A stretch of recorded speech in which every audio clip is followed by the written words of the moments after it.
Good morning बच्चों। हम revision part ले रहे हैं, लेकिन आपको मैं बता दूं 11th लेवल पर सिलेबस जो है काफ़ी लेंदी होता है, तो फिर भी हम कोशिश कर रहे हैं कि जो न्यू स्टूडेंट्स हैं या जिनको थोड़ा बहुत समझना है तो हम रिवीजन ले रहे हैं ना, और थोड़ा सा जल्दी रिवीजन ले रहे हैं बच्चों। इसमें आपकी भी आपका पूरा रोल रहेगा। आप पूरे जब पार्ट लोगे तभी आपका रिवीजन अच्छा होगा, ठीक है बेटा। तो आप भी क्या है कि नोट्स जो मैंने आपको सेंड किए हैं आप उनको रीड आउट कीजिए, और उस दौरान कोई भी प्रॉब्लम आती है तो वो पूछिए, ठीक है बेटा। तो ये चीज मैं आपको बताना चाह रहा हूँ। आपके सपोर्ट के बिना, आपके पार्ट लिए बिना रिवीजन का पार्ट इतना अच्छा नहीं हो सकता, ठीक है बेटा। तो आप भी डेली रिवाइज करें, पढ़ें आप, और पढ़ने के दौरान जो भी डाउट है आप मेरे से पूछ सकते हैं। अभी रिवीजन के दौरान रिवीजन थोड़ा फटाफट कर रहे हैं हम, रिवीजन के दौरान जो भी डाउट है आप मेरे से पूछें आप, ठीक है ना। मेरी कोशिश है कि रिवीजन फटाफट कवर करके और फिर अपन आगे के चैप्टर स्टार्ट करते हैं, क्योंकि बेटा टाइमली मैं चाहता हूं कि जनवरी तक आपका सारा कंप्लीट सिलेबस हो जाए। तो अभी से स्पीड मेंटेन रखेंगे तो हम सभी के लिए बेनिफिशियल रहेगा, स्पेशली आपके लिए बेनिफिशियल रहेगा। ओके बेटा। तो हम लास्ट क्लास में डिस्कस कर रहे थे टेरिडोफाइट प्लांट, और टेरिडोफाइट जो प्लांट है इनके 4 ग्रुप्स हैं, साइलोप्सिडा, लाइकोप्सिडा, स्फिनोप्सिडा एंड टेरोप्सिडा। जो साइलोप्सिडा ग्रुप है इसके एग्जाम्पल हैं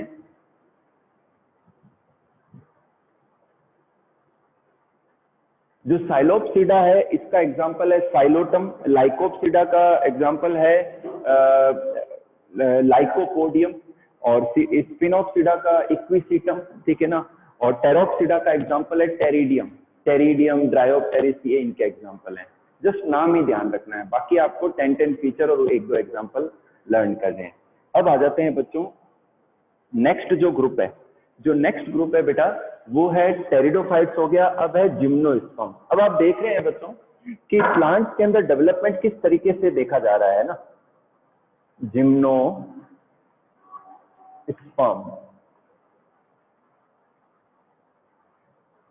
ओके बच्चों, जो जिम्नोस्पर्म्स हैं इसमें जिम्नो का मतलब होता है नेकेड।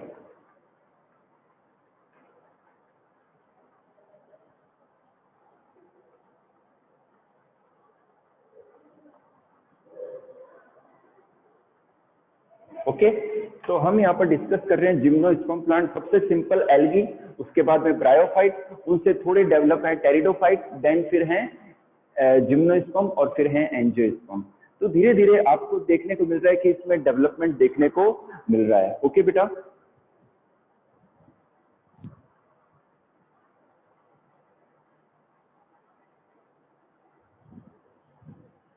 चलिए, तो बच्चों अब जिम्नोस्पर्म प्लांट ऐसे प्लांट है, पहले सीडेड प्लांट है। जिम्नोस्पर्म पहले सीडेड प्लांट है, लेकिन इनके सीड नेकेड होते हैं, ये कवर्ड नहीं होते। सीड जो है ओवरी के अंदर जो है कवर्ड नहीं होते ये, ठीक है ना। तो ये नेकेड सीडेड प्लांट है, इसलिए इन्हें हम कहते हैं जिम्नोस्पर्म। जिम्नो का मीन होता है नेकेड, स्पर्म का मीन होता है सीड। यानी कि इन प्लांट्स के अंदर फ्लावर प्रोड्यूस नहीं होते, फ्रूट्स प्रोड्यूस नहीं होते। जो सीड होते हैं वो नेकेड होते हैं, इनमें रूट, स्टेम और लीव्स पाई जाती है। इनमें जो वेस्कुलर टिश्यूज हैं वो डेवलप्ड होते हैं। इनमें जो जाइलम है, ठीक है ना, जाइलम के अंदर बच्चों इनमें वेसल्स एब्सेंट होती है। इनके जाइलम के अंदर जो वेसल्स होती है वो एब्सेंट होती है, और फ्लोएम के अंदर इनमें कंपेनियन सेल्स एब्सेंट होती है, ठीक है ना। इसके अलावा इनकी जो लीव्स होती है वो फर्टाइल होती है। इनकी लीव्स को हम स्पोरोफिल्स कहते हैं। इनकी लीव्स के ऊपर मेल स्पोरेंजिया डेवलप होते हैं, जिन्हें माइक्रो स्पोरेंजिया कहते हैं, जिनके अंदर पॉलन ग्रेन का प्रोडक्शन होता है। जिनके अंदर क्या होता है बेटा, पॉलन ग्रेन का प्रोडक्शन होता है। ओके तो इनकी लीव्स होती है वो फर्टाइल होती है, उन्हें हम स्पोरोफिल्स कहते हैं। और उनके ऊपर फीमेल स्पोरेंजिया, यानी कि लीव्स के ऊपर फीमेल स्पोरेंजिया डेवलप होती हैं, जिनके अंदर माइक्रोस्पोर यानी कि पॉलन ग्रेन्स का प्रोडक्शन होता है। ऐसी लीव्स को हम माइक्रोस्पोरोफिल कहते हैं, ठीक है ना। और दूसरी लीव्स ऐसी होती है जिनके ऊपर मेगा स्पोरेंजिया यानी कि फीमेल स्पोरेंजिया डेवलप होती हैं, और जिनके अंदर एग सेल यानी कि फीमेल गैमेट्स का प्रोडक्शन होता है, ठीक है ना। तो ऐसी लीव्स को हम क्या कहते हैं, मेगा स्पोरोफिल्स कहते हैं। और इन प्लांट्स के अंदर ये देखने को मिलता है कि जो स्पोरोफिल्स हैं वो एग्रीगेट हो जाती हैं, और एग्रीगेट होकर एक कोन स्ट्रक्चर बना लेती है। क्या बना लेती है, एग्रीगेट होके कोन जैसे स्ट्रक्चर बना लेती है। क्लियर होगी बात आपके? तो जहाँ जो मेल माइक्रोस्पोरोफिल्स के मिलने से जो कोन बनता है उसे हम मेल कोन कहते हैं, और मेगा स्पोरोफिल्स के मिलने से जो कोन बनता है उसे हम फीमेल कोन कहते हैं। ओके बेटा। अच्छा, इनमें जो पॉलन ग्रेन बनते हैं वो हवा के द्वारा, इनमें विंड पॉलिनेशन, इनमें क्या पाया जाता है? विंड पॉलिनेशन पाया जाता है। विंड पॉलिनेशन को बेटा, विंड पॉलिनेशन को हम क्या कहते हैं? एनिमोफिली कहते हैं। क्या कहते हैं?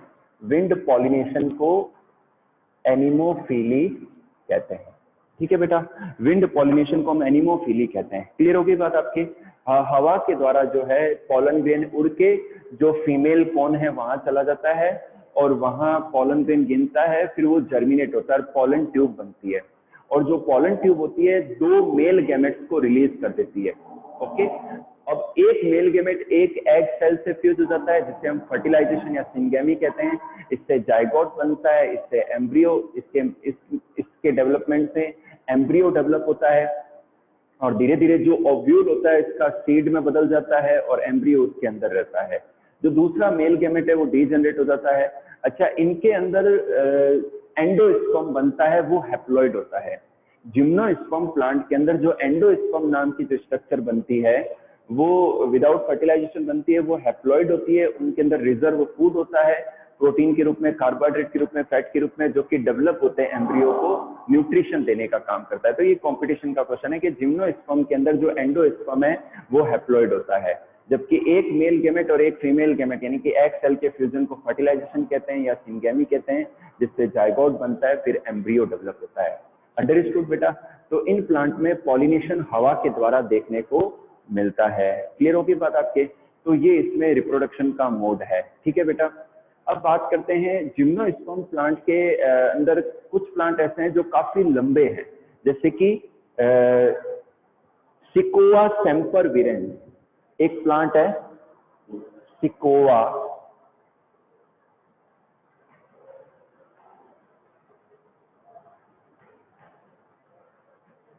सेम्परविरेंस। ये जो प्लांट है इसकी हाइट 125 मीटर तक है। इसकी जो हाइट है, ये सबसे लंबा प्लांट है, 125 मीटर तक है। और जो स्मॉलेस्ट प्लांट है जिम्नोस्पर्म का वो है जामिया पिग्मिया। क्या नाम है? जामिया पिग्मिया। इसकी जो लंबाई है बच्चों, आप ताज्जुब करेंगे, 25 सेंटीमीटर है। इसकी जो लेंथ है कितनी है जामिया पिग्मिया की? ओनली 25 सेंटीमीटर है। अंडरस्टूड बेटा? तो इस तरीके से, ठीक है ना। और कंपटीशन का क्वेश्चन इसमें क्या बना कि जो जाइलम है उनके अंदर वेसल्स एब्सेंट होती है, फ्लोएम के अंदर कंपेनियन सेल्स एब्सेंट होती है। ठीक है। एक और कंपटीशन का क्वेश्चन मैंने क्या बताया कि इनके अंदर जो एंडोस्पर्म है वो हैप्लॉइड होता है। ओके बेटा, क्लियर है आपके? अब आ जाते हैं इनके एग्जाम्पल की। मैंने बता दिया कि इनकी जो लीव्स होती है वो फर्टाइल होती हैं, रिप्रोडक्टिव होती हैं, और लीव्स के एग्रीगेशन से जो बनता है उसे हम कोन या स्ट्रोबिलाई कहते हैं। जो मेल स्पोरोफिल्स वाली जो होती है, माइक्रो स्पोरोफिल्स से जो कोन बनता है उसे मेल कोन कहते हैं। मेगा स्पोरोफिल्स से जो कोन बनता है उसे फीमेल कोन कहते हैं, फीमेल स्ट्रोबिलाई कहते हैं। क्लियर होगी बात? इनके एग्जांपल है साइकस है, पाइनस है। अच्छा, इनकी रूट्स के ऊपर सिम्बायोटिक एसोसिएशन पाया जाता है। इनकी रूट्स के ऊपर बेटा सिम्बायोटिक एसोसिएशन भी देखने को मिलता है।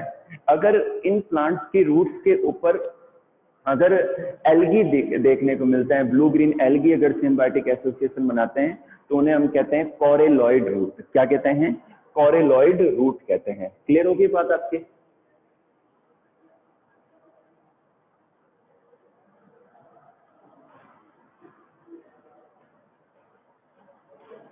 क्लियर है? इसे हम कोरेलॉइड रूट कहते हैं। ओके बेटा।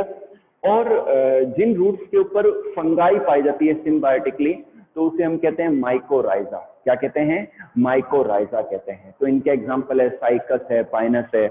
इनके इकोनॉमिक इंपॉर्टेंस की अगर मैं बात करूं बच्चों तो ये ऑर्नामेंटल प्लांट के रूप में, ठीक है ना, इनके जो सागो पाम है उनके सीड काम में लिए जाते हैं। चिलगोजा है वो खाने में काम में लिया जाता है।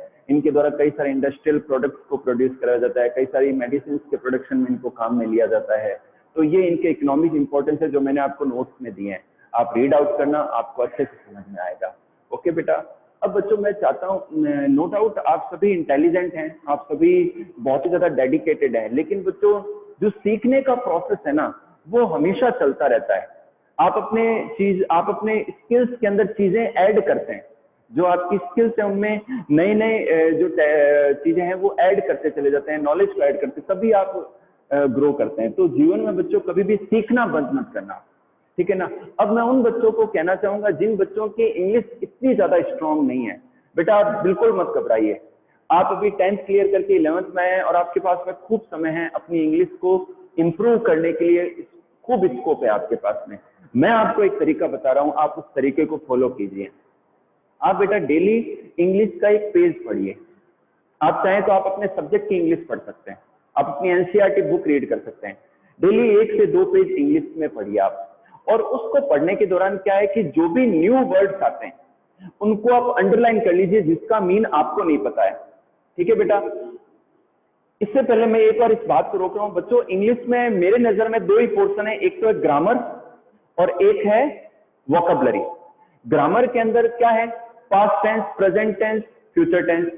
पास्ट टेंस को अगर मैं देखूं तो वाज, वर, हैड, वर्ब की सेकंड और थर्ड फॉर्म, फिनिश। एक सिंपल वे में देखें। प्रेजेंट टेंस की बात करूं तो इज, आर, हालांकि खूब सारे रूल्स और भी हैं, लेकिन मैं जस्ट एक नॉर्मल इंग्लिश इंप्रूव की बात कर रहा हूं। प्रेजेंट टेंस की बात करें तो is, are, am, has, have, verb की फर्स्ट फॉर्म। अगर मैं फ्यूचर टेंस की बात करूं तो विल, शैल, ठीक है ना। तो ये सब है, ठीक है ना। ये तो हो गया इतना। अगर ग्रामर इतनी स्ट्रांग नहीं है तो भी चलता है, ठीक है ना। लेकिन अगर आपकी वोकैबुलरी अच्छी नहीं है, यानी कि आपको नए वर्ड्स का मालूम नहीं है आपको, तो आप इंग्लिश नहीं समझ पाएंगे। आज आप टाइम्स ऑफ इंडिया पढ़ेंगे तो उसमें कई सारे ऐसे वर्ड देखेंगे आप जो आपने कभी जिंदगी में सुने नहीं होंगे। क्यों? क्योंकि वो आपने पढ़े नहीं है, इसलिए वो आपको मीन नहीं पता है। तो वहां तो आपको क्या इंप्रूव करना है, अपनी वोकैबुलरी इंप्रूव करनी है, अपने मीनिंग की डिक्शनरी इंप्रूव करनी है। उसका तरीका ये है कि आप 1 से 2 पेज इंग्लिश में पढ़िए, चाहे आप एनसीईआरटी बुक पढ़ लीजिए, आप अपने सब्जेक्ट की बुक पढ़ सकते हैं। अगर आप अदर नहीं टाइम वेस्ट करना, कहीं और टाइम नहीं इन्वेस्ट करना चाहते हैं तो आप क्या करें, सिंपली आप दिन में आधा घंटा दीजिए, पेज को रीड आउट करिए। जो भी न्यू वर्ड जिसका मीन आपको नहीं पता है आप उसको अंडरलाइन कीजिए, उसका मीन आप डिक्शनरी से देखिए, नेट से देखिए, आप हमसे पूछिए, और जो मीनिंग हो, जो मीन आए वही बुक के अंदर पेंसिल से वही उसका मीन लिख लीजिए। तो इससे क्या होगा, रोजाना आप 10 से 20 नए नए वर्ड्स सीखेंगे तो धीरे धीरे क्या होगा बेटा, आपकी इंग्लिश बहुत ज्यादा इंप्रूव हो जाएगी। तो ये तरीका, ये मेथड आप फॉलो कीजिए आज से ही, और आप you will be successful. Okay, आप अपनी इंग्लिश को इंप्रूव कर जाएंगे, ठीक है बेटा। उसके अलावा जो भी न्यू बच्चे हैं, जो भी लेट आए हैं, या जो भी पुराने हैं लेकिन थोड़ा सा वो पढ़ाई पर ध्यान नहीं दे रहे हैं, बेटा अगर आपने साइंस ली है तो आपको 3 से 4 घंटे की मिनिमम स्टडी आपको देनी ही पड़ेगी। आप अपने संडे को छोड़ सकते हो, लेकिन वीक में 6 डेज ऐसा पढ़ना पड़ेगा। अगर आप सीटिंग देंगे तभी रिकवर कर पाएंगे, आप कवर कर पाएंगे सारे सिलेबस को। तो बेटा मैं आपसे रिक्वेस्ट करता हूं कि शाम के समय या सुबह जल्दी, जो भी आपका टाइम स्लॉट है, आप 3 घंटे या 4 घंटे दीजिए। उसमें 1 घंटा बायो, 1-1.5 घंटा जो है फिजिक्स और केमिस्ट्री को दे सकते हैं। 1.5 घंटा फिजिक्स, 1.5 घंटा केमिस्ट्री, और डेली जो कराया जा रहा है उसको पढ़िए। आपको बहुत ही इजी लगेंगे टॉपिक्स आपको, ठीक है बेटा।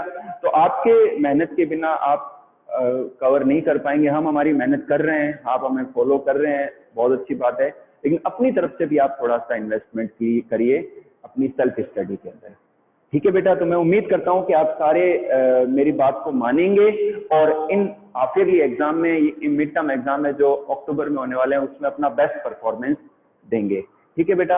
अब मैं नेक्स्ट प्लांट स्टार्ट कर रहा हूं, एंजियोस्पर्म। ओके,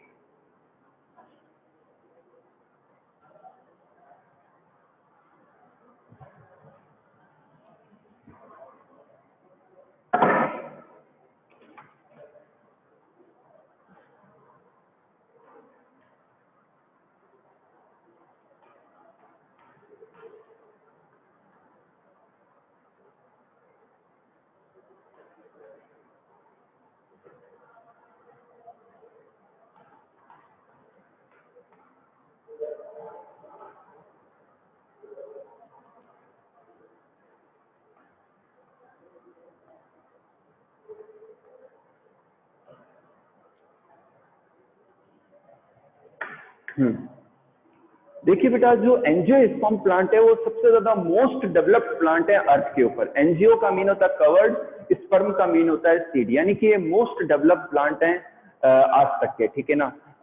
इनके अंदर रूट, स्टेम एंड लीव्स पाई जाती है, इनके अंदर फ्लावर प्रोड्यूस होते हैं, सीड प्रोड्यूस होते हैं, इनके अंदर फ्रूट प्रोड्यूस होते हैं। क्लियर होगी बात आपके। इनमें रूट सिस्टम पूरी तरीके से डेवलप होता है, स्टेम सिस्टम पूरा डेवलप होता है, लीव्स का जो सिस्टम है वो पूरी तरीके से इनमें डेवलप होता है। क्लियर होगी बात आपके। इनके जो वेस्कुलर बंडल है वो वेल अरेंज होते हैं, वेल डेवलप्ड होते हैं, इनमें सभी प्रकार के जो एलिमेंट है जाइलम फ्लोएम में वो पाए जाते हैं। इनका जो फ्लावर जो होता है वो इनका रिप्रोडक्टिव ऑर्गन होता है। फ्लावर के अंदर मेल और फीमेल रिप्रोडक्टिव पार्ट्स पाए जाते हैं।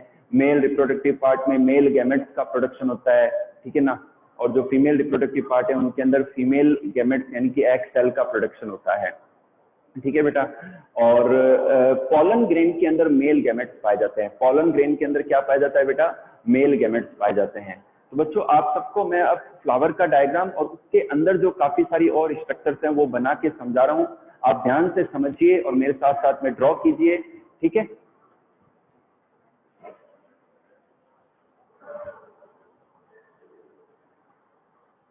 पहले मैं फ्लावर का स्केच बना देता हूं।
ये देखिए बच्चों, ये स्केच है फ्लावर का। फ्लावर एक रिप्रोडक्टिव ऑर्गन है एंजियोस्पर्म प्लांट का, and this is the modified shoot. ये शूट का मॉडिफिकेशन है, ओके। ये एक बाइसेक्सुअल फ्लावर है, मैं बता देता हूं आपको। ये जो पार्ट है इसे हम थैलेमस कहते हैं। इसे हम क्या कहते हैं? थैलेमस और रिसेप्टेकल कहते हैं। क्या कहते हैं? रिसेप्टेकल। अंडरस्टूड? इसे हम ब्रैक्ट कहते हैं और इसे हम पेडिसेल कहते हैं।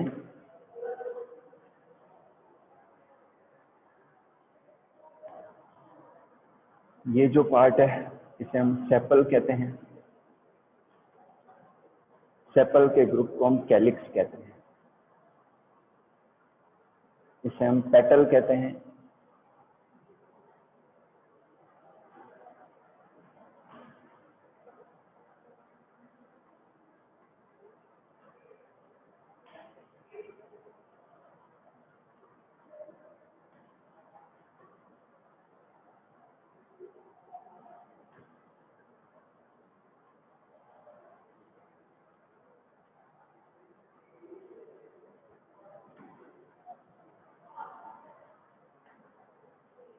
इसे स्टेमेन कहते हैं।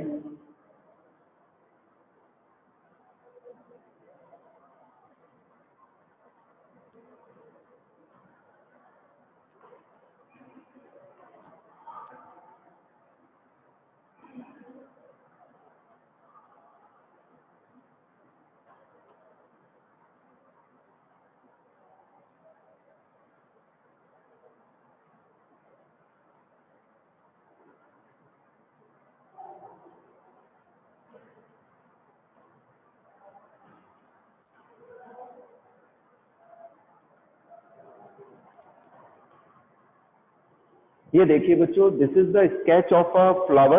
Flower is a modified suit, और फ्लावर जिस जगह से एमर्ज होता है, जहां से निकलता है, उस ब्रांच को उसे हम पिडंकल कहते हैं। क्या कहते हैं? पिडंकल कहते हैं।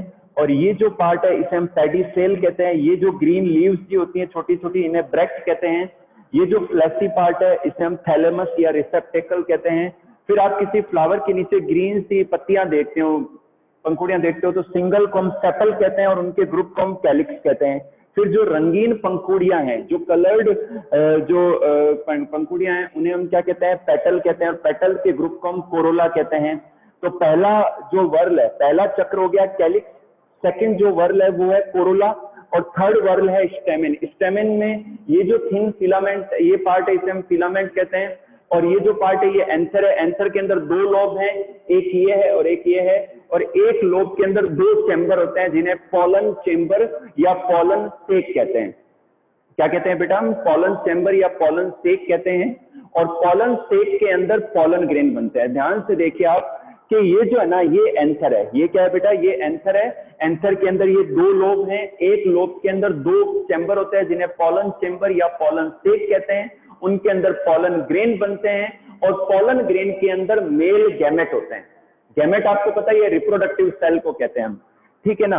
तो ये स्टेमेन हो गया। स्टेमेन के ग्रुप को हम एंड्रोशियम कहते हैं। स्टेमेन के ग्रुप को हम क्या कहते हैं? एंड्रोशियम कहते हैं। तो थर्ड जो वर्ल है वो एंड्रोशियम का हो गया, ठीक है बेटा।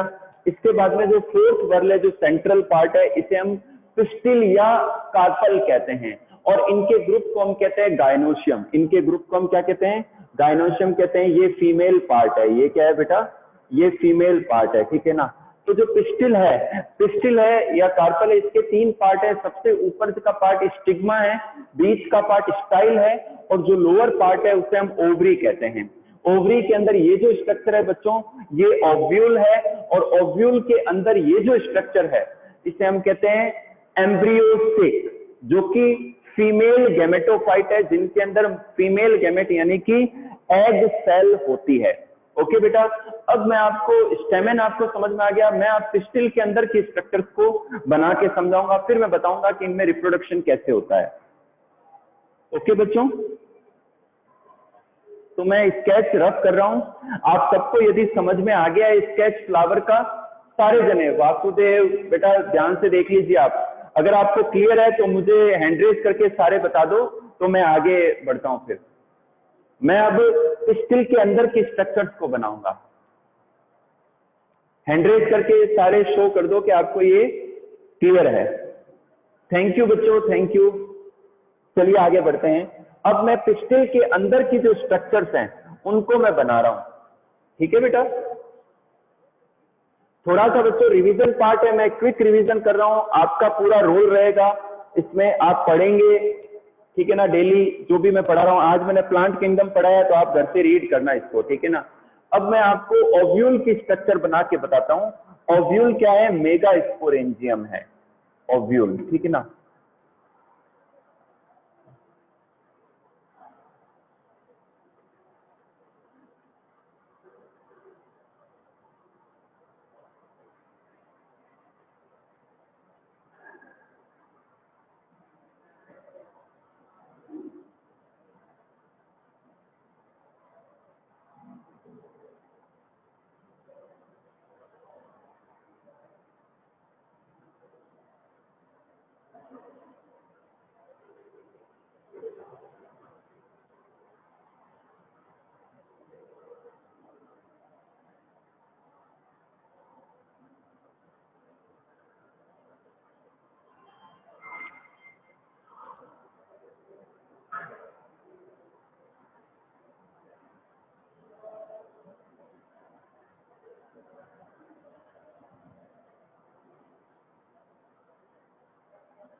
बच्चों ये देखिए, ये स्केच है ओव्यूल का।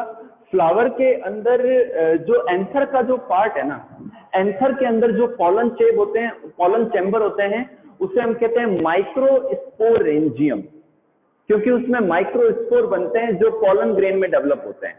और पॉलन ग्रेन के अंदर मेल गैमेट होता है और 2 मेल गैमेट रिलीज होते हैं पॉलन ट्यूब के जर्मिनेशन के दौरान। यह है बच्चों ओव्यूल, जो ओवरी के अंदर होता है, और ये मेगा स्पोरेंजियम है। और इसका ये जो पार्ट जो प्लेसेंटा से अटैच रहता है, इसे हम फनिकल कहते हैं। इस पार्ट को हम हाइलम कहते हैं, इस एंड को पेलेजल एंड कहते हैं। और ये जो कवरिंग है वो यहां तक आती है, रुक जाती है, यहां तक आती है, रुक जाती है, यहां एक छेद रह जाता है। तो आउटर कवरिंग को हम कहते हैं आउटर इंटेग्यूमेंट, और जो इनर कवरिंग है इसे हम कहते हैं इनर इंटेग्यूमेंट। ओके, और यहाँ जो छेद है, पोर है, इसे हम कहते हैं माइक्रोपाइल, और इस एंड को कहते हैं माइक्रोपाइलर एंड। ठीक है ना।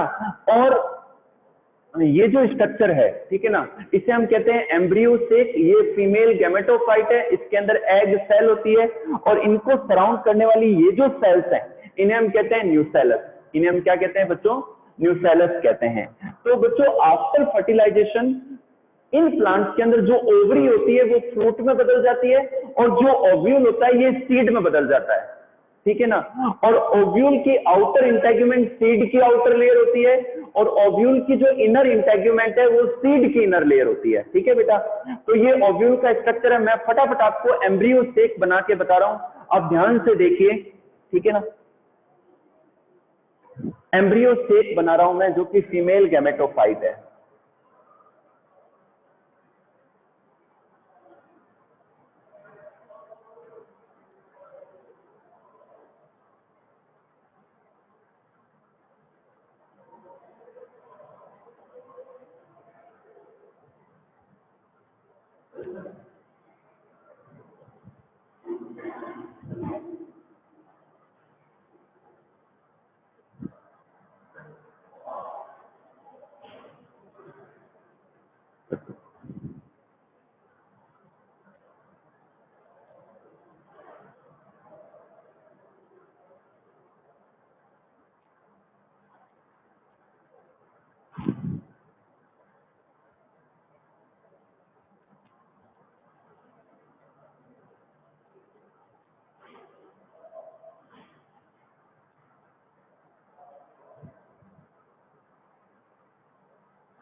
ये देखिए बेटा स्केच है ये एम्ब्रियो सेक का, जो कि फीमेल गैमेटोफाइट है, और इसके अंदर ये एंटीपोडल सेल्स हैं, एंटीपोडल सेल्स, और ये पॉलर सेल है।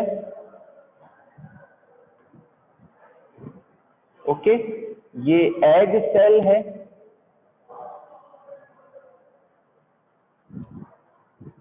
ये दोनों सेल सिनर्जिड्स हैं।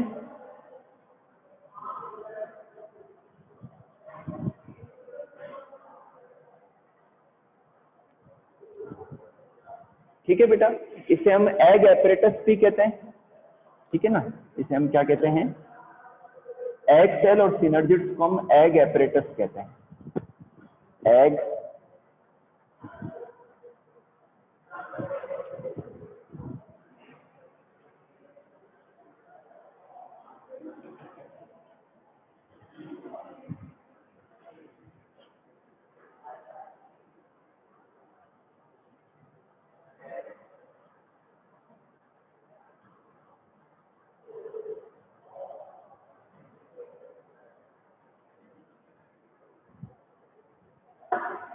एग एपरेटस कहते हैं। तो बेटा ये जो एम्ब्रियो सेक है ना, ये फीमेल गैमेटोफाइट है, और ये कंपटीशन का क्वेश्चन है। ये 7 सेल्ड है एंड 8 न्यूक्लिएट है। ये क्या है? 7 सेल्ड, ठीक है बेटा, और 8 न्यूक्लिएट स्ट्रक्चर है ये।